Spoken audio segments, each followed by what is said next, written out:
A woman and her attorney are accusing two people they believe to be JSO officers of assault and battery. Today, the attorney for Sandra Beavers filed a lawsuit against Sheriff Mike Williams and the two officers identified in the complaint as John Doe number 1 and John Doe number 2 because neither officer has been identified. They're seeking several things in the lawsuit. Identity of these officers, seeking damages against the sheriff's office for the refusal to provide us with that information under the Freedom of Information Act, and seeking damages for assault and battery against these two officers. News4Jax reporter Eric Albany is joining us live downtown where the attorneys say the incident took place. Eric, what's even more, we understand that there's video as well? Yes, there was video of it. Now, the incident happened back in November right out here on the sidewalk here in front of the Jack's Post bar here. In fact, most of the incident was captured on a surveillance camera, which is located right on the wall, looking right out of that glass there. Now, the attorney for the victim says that his client had just walked out of the bar here. She wasn't feeling very well, said that she was up against this wall waiting for a friend to bring the car around. Now, he says while she was waiting, another man who was standing about right here began to harass his client.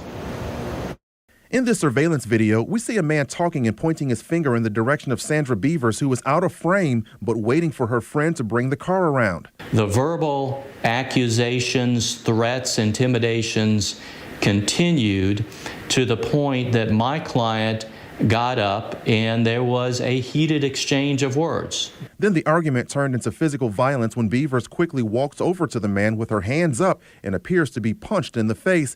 Then the two start to really go at it when a second man gets involved. Both appear to knock her down. While on the ground, she appears to be punched before she could get back up. Both of them began beating this young defenseless girl, throwing her down into the sidewalk. These gentlemen outweighed her. These are pictures of the bruises she said she got as a result of being beaten by the men. Later in the video, her friend who went to get the car is seen returning and getting into an argument and then fighting with both men. Eventually, they are separated and then uniformed patrol officers arrive. Mathis says the two men who fought his client and her friend were revealed to be JSO officers. Now, how do we know that they're actual members of the sheriff's office? Well, because my client was interviewed with the Jacksonville Sheriff's Office the following day, and they confirmed that they were Jacksonville Sheriff's officers.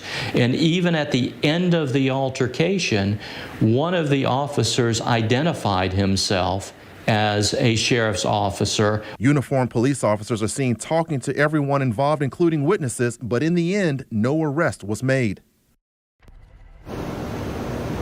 Now, because neither officer was wearing a uniform, it's unclear if they were off duty or if they were working undercover at the time. Now, we have reached out to JSO about the video and the allegations. So far, no one has gotten back with us. And we have also requested the incident report, which, if we get, can still take several days to process. Reporting live downtown, Eric Albany, Channel 4, the local station.